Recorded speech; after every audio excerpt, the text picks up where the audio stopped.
ऐसा लग रहा है कि भाजपा नेताओं से ही बेटियों को बचाना पड़ेगा। ये कहना है कांग्रेस सांसद दीपेंद्र हुड्डा का। भाजपा प्रदेश अध्यक्ष मोहनलाल बड़ोली पर दर्ज हुई रेप की एफआईआर मामले में अब कांग्रेस उन पर पूरी तरह से हमलावर हो गई है। दीपेंद्र हुड्डा ने तो इस पूरे मामले की उच्च स्तरीय जांच की मांग कर दी है। आगे बढ़ने से पहले आपको दीपेंद्र हुड्डा का पूरा बयान सुनाते हैं। देखिए, ये भाजपा का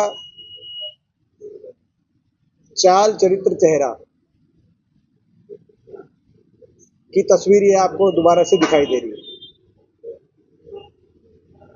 बेटी बचाओ बेटी पढ़ाओ नारे की वास्तविकता आपको दोबारा से दिखाई दे रही है। आप लगातार देख रहे हैं, चाहे मामला पूर्व मंत्री संदीप सिंह के समय हमारी एक हरियाणा की एक बेटी के शोषण का मामला हो, चाहे मामला इनके एक सांसद ब्रिजभूषण का के समय हो, और चाहे ये मामला अभी आया है जो प्रदेश अध्यक्ष भाजपा के प्रदेश अध्यक्ष पे इस तरह का मुकदमा दर्ज होना, आप समझ सकते हैं कि भैया कितना ये बड़ा मामला प्रदेश के लोगों के सामने आया है। हमारी मांग है कि तुरंत इन पे भारतीय जनता पार्टी को संज्ञान लेके अपना स्टैंड स्पष्ट करना चाहिए। मगर जिस तरीके से एक के बाद एक इस तरह के मामले आ रहे हैं, वो हकीकत दिखाती है, भाजपा की हकीकत दिखाती है। इस मामले में एक और बात ये भी है कि किस किस की संज्ञान में था ये, सत्ता से जुड़े हुए कौन कौन लोग, ये भी जांच का विषय है। क्योंकि जो बातें आ रही हैं निकल के, ऐसा प्रतीत होता है कि भारतीय जनता पार्टी के सिस्टम में बड़े स्तर पे इस प्रकार का मामला, जैसे कहा कि पहले भी इनके कुछ नेता इसमें आए और अब प्रदेश अध्यक्ष तक ये बात पहुंच गई। महिला का आरोप है नौकरी देने के बहाने है, और नौकरी के बदले दुष्कर्म, नौकरी के बदले दुष्कर्म प्रकरण, ये नौकरी के बदले दुष्कर्म प्रकरण है और बड़े स्तर पर दिखाई दे रहा है कि ये कहीं ना कहीं ये कोई ऐसा जो बातें आ रही हैं, जो निकल के आ रही हैं, तो इस बात पे जांच होनी चाहिए किस किस को पता था और कौन कौन बचाने में था और कौन कौन साथ था, और क्या ये इसकी जानकारी के बाद उनकी टिकट काटी गई थी।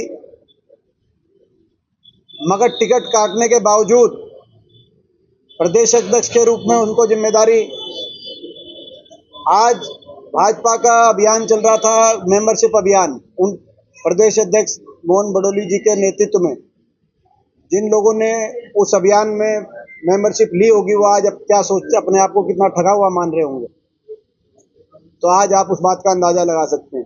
तो ये जांच होना, जांच का विषय है।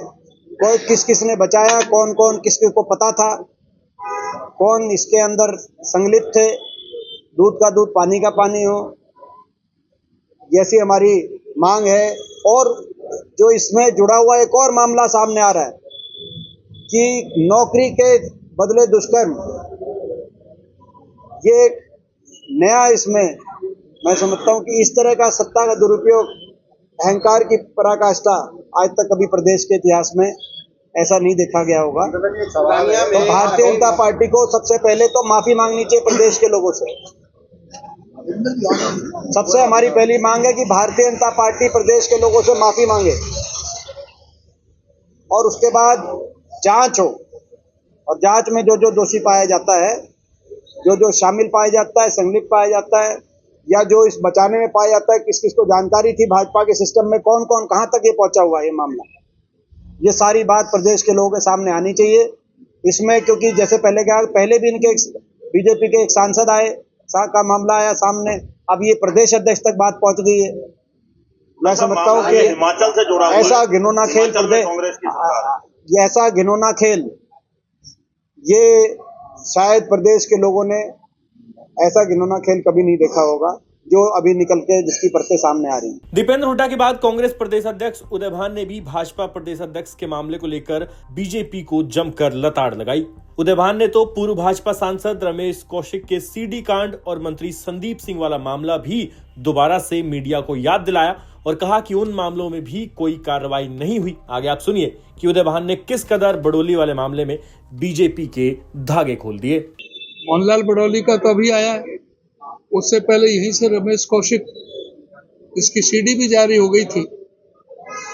आज उसके केस का कुछ आता पता नहीं है क्या हुआ, उसको क्या नहीं हुआ, वो सारा दबा दिया गया।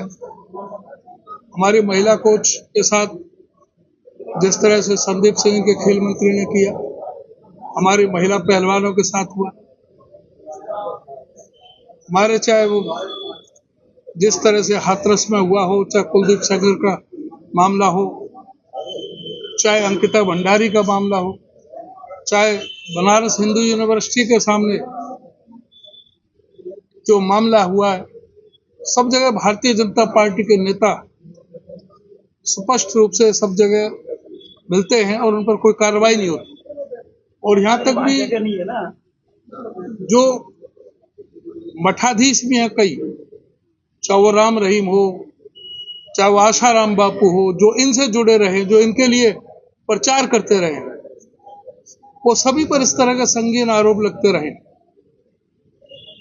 इस मामले में सबसे पहले तो प्रधानमंत्री नरेंद्र मोदी जी को, अमित शाह जी को और नड्डा जी को स्पष्ट करना चाहिए कि आखिर में उनका क्या दृष्टिकोण है, क्या उन्होंने एक्शन लेना है, क्या एक्शन लिया है। ये बहुत ही दुर्भाग्य की बात है।